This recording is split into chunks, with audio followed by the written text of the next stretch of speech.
The idea of Heaven 17, our group, being around now for about 30 years, I'm interested in what sort of phases you go through as a group in terms of, thinking about the 90s, when in a sense there was a sort of stillness about the group, wasn't there, and culture went on elsewhere. And I'm thinking it was almost like something like Heaven 17, with electronics. It reminded people so much of what had just happened in the 80s that people wanted to go somewhere else. That's right. And I just wondered how that felt at the time, whether you felt, well, we've got to try something else now, that's the end of Heaven 17. We had, funnily enough, right at the start of the 90s, we had a semi-renaissance with the re-release of the remix, the Brothers in Rhythm remix of Temptation, which got to number 4, I think. But we didn't feel like the right time to capitalise on it at that point, did it?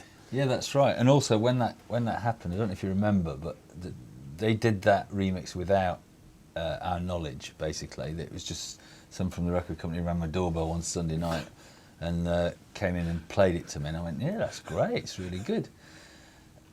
And you're right, it wasn't worth. We didn't want to capitalise on it, and because we actually said, okay, I'll do it, I'll sing it with you, with Carol, but not with Martin and Ian. I'll do it with you two guys that have done the remix. So it doesn't really. So we tried to divorce it from M17 as much as we could, even though it was our track. And it was nice for it to be a hit again. I'm not saying it wasn't. And I did like the track, but yeah, we didn't do anything else deliberately around it. Oh, there's a re-release of the greatest hits and all that stuff, but nothing creatively. Yes. But the other thing is that, and this went under the radar to the extent that hardly anybody in this country knew about it. We did do an album in '95 called Bigger Than America, which is our attempt to kind of re-engage early analog synths and create an album based on that. And it's just got lost in the big Warner Brothers machine, didn't it? Yeah, it's a nice album though. I still like that album. But again, it's a classic example with Popper, but it's all about timing. Yes. It's not necessarily about the quality of what you do. Yeah. But I do think you're right. We did take a break, didn't we? We deliberately did take the kind of 90s off. Yeah. Yeah, and you're right. Yeah. And there was no desire to do anything either, really. I mean, I don't mean do anything. We were doing other things, but we weren't doing M17. And it wasn't like we weren't seeing each other, because we're really good friends and we see each other all the time. But we weren't working together as M17. And then that just got reignited. But an interesting, the kind of blue touch paper, if you like, that started it all was, I was working with Vince Clarke for the first time, funnily enough, even though he'd been influenced by a lot of the early Human League stuff. And I did in the mid '90s, I did an album called I Say, I Say, I Say. We produced it for Erasure, and we ended up doing coming out of retirement, or for the first time performing live properly with Erasure on a big kind of arena tour around Britain. And whilst we thought that might be a kind of one-off thing, that was the kind of blue touch paper that ignited our kind of, essentially, a new thread of our career. I think it's interesting that a group like you, with your background when it began, it was very much about inventing a future, imagining a future, the sounds, the ideas, the songs, and how that is when there comes a moment, as there often does in pop culture, where the flow of pop, the narrative of pop fashion has left you behind, if you like. It's gone somewhere else. How that particularly feels for a group that's set up on the idea, about, in a way, about being the future, being the 21st century, and then suddenly you feel, oh, we've fallen off. We're now going to have to become, like a revival band, if you like. We're going to have to be a nostalgia band. What is there a moment when you think, oh, this is such a upside down of how we began that it's very difficult to take? I think there was a dignity thing about standing back. I mean, it was kind of forced, as you said, but it was kind of like, oh, please don't look too desperate. We kept saying to ourselves, because we never thought when we did this, we always thought, maybe we'd like people to be listening to the albums, say, 10 years in the future. But that's as far as we could conceive at the time. And we're very aware, as you are, of the cyclical nature of popular music and how things come around. And for a lot of factors, it just seemed like currently now it's appropriate to revive the kind of credible, we'd like to think a kind of respect for that period of time. Not just us, but a lot of bands from that period, in the post-punk period, were doing stuff that was genuinely innovative and creative, even though it was in the pop frame. How do you feel when you say things like 30th anniversary tour? It's weird. Well, I'm sure you feel the same, don't you? But it's interesting, isn't it? 30. I kind of think you get away with it because it sounds like you're 30. That's the way I look at it. Just you to be optimistic about it. It is. It's like, yeah, you're 30. Wow, that's amazing. It's like, It's just in your early 30s. yeah, exactly. It's interesting. You talk about dignity. I mean, did you feel the lure of the here and now, the peer tours, if you like?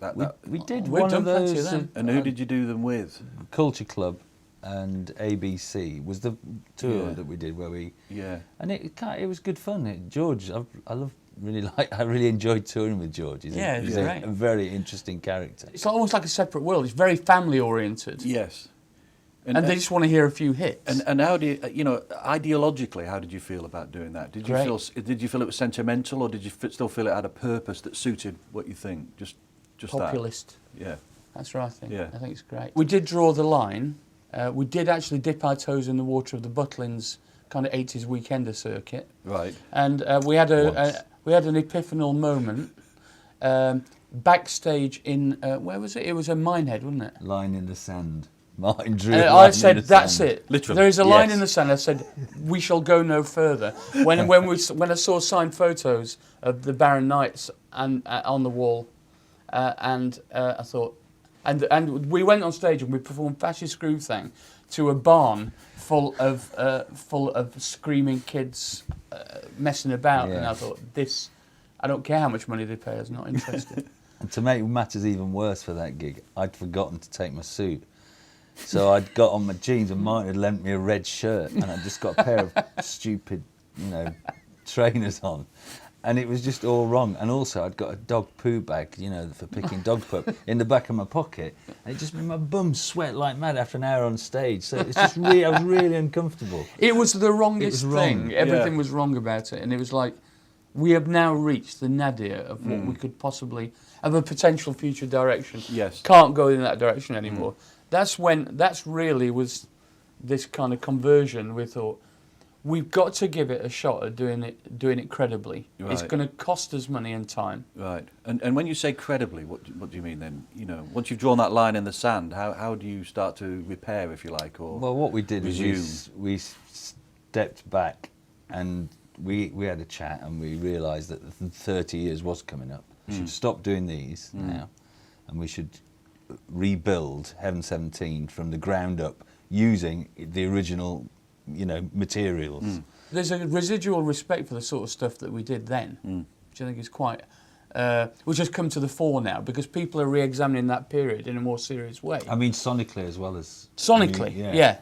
It's sort of fine line between it becoming nostalgia and it actually being about reflecting your own history in a way that's constantly growing, if you know what I mean. It's like the nostalgic thing is very tempting, and a lot of people like it because it reminds them of when they were young. It was interesting just the fact you got later. It makes you think, oh, that's interesting, because I don't think that would have happened a few years ago. With no record company support either. It would definitely not have happened. No, there's definitely... I was saying the next pinnacle that we need to climb is to get Heaven 17 either on SpongeBob, Simpsons or South Park. Yeah. And South Park preferably. then we'll be there. We'll have been accepted back into the fold. Is it an age of anxiety thing as well? Those early 80s years, there was an anxiety in the air, and there was the obvious ideological musicians like a Bragg or whatever, and the Specials, but also in a way that was folded into something like Heaven 17, wasn't it? There was an implicit social critical element to it. And in a way that's required now, and maybe it's noted. Who's doing it? Who's doing it? Yes. And like when the LaRue thing, do you think that mention and that respect that comes from that world has also been important? And the fact that you're all singing, these little bricks have kind of just they've been building, and as you said, surprised that we got on Jules. We were surprised that we got on later with Jules as well. But it's just all those little things like the LaRue, the Heaven 17 documentary, the live. Interview. All these things, they all fit into place, and people suddenly start believing that you are the real deal. And to be honest, I went through a period of really not enjoying singing live at all. Even when we'd started doing it, even after the Vince Erasure thing, where I had really had to force myself to do those shows, the more kind of here and now ones, and I would kind of really. And I remember having a conversation with you, and you saying, "Well," because I said I didn't want to do anything. He said, "Well, you you know, we have to do this, otherwise, what else are you going to do? Well, I don't know, but I don't know if I want to do this anymore. I don't really know if I want to do this. And I don't know if that was fear or confidence. I think it probably was. I think, and I slowly, it's come round, and I feel now confident and happy. Yeah. And what is it? What is it I'm trying to say? It feels real again. I don't feel like I'm pretending to be in a band, or being in a band that once was something and is now something else. Yes. I feel it's completely real for me. Yes. And I'm happy with that. Yeah. So I feel okay, and I'm confident, and I can do it again. I think it's the strange way that we've all had to get used to the fact, all of us have had to get used to the fact that pop isn't just about the young. You know, as much as it, in many ways it should have been, could have been, was. Yeah. It's as we've all got older, we've all had to adjust and adapt to a new position. And we love pop, but we don't necessarily love it because we want to be young again. We love it because it makes sense where we are in our lives, because the songs tell us where we are. It's about experience. Yeah, exactly. And I suppose, you know, the blues singers and your Dylans and your Neil Youngs, it made sense them getting older. And then there was a world where, well, can the pop musicians, can they get older? Yeah. And I suppose that's been an adjustment that may have I think it took me most of the 90s to work that out as well. Absolutely critical. We're now in probably 10 or 15 years into the world of iPods, which decontextualises the age of the music you're listening to, even sometimes the artist, even the title of the song. And the very concept of shuffle on an iPod, and generally this kind of random access to media, means that I've got, you know, a 15-year-old daughter, 12-year-old son. They don't care or know when things were made. It's about how good it is, and I think that's a really positive, unexpected outcome from this world. I guess to break down the residual notion of authenticity in music that people were very suspicious about with the synthesizers, that's all gone. Oh, that's gone now. You know, it doesn't matter. What is an electronic act anymore? Yeah. I mean, every act that you see on X Factor is using electronics to create just the most banal stuff imaginable. What do you feel is the nostalgic impulse? You know, pop music seems to be now, as much as it ever was, you know, a very nostalgic thing. You know, the whole Cowell Empire, in a way, is a kind of big cloud of nostalgia for you know, for pop music itself. The thing I resent about all that more than anything is that it's a denial that there's anything new to be done. That it's essentially saying, that's it. Every jigsaw piece that's going to make a good pop song has already been done. There's nothing new. So let's just rearrange them. And I think that's a really nihilistic attitude. I really detest it. I'll take away, not even including the kind of the whole impetus towards marketing-driven stuff, which is a separate issue entirely, and I hate that too. But just this kind of like lack of respect for innovation. Yep. It's a good word to end on. Glenn, Martin.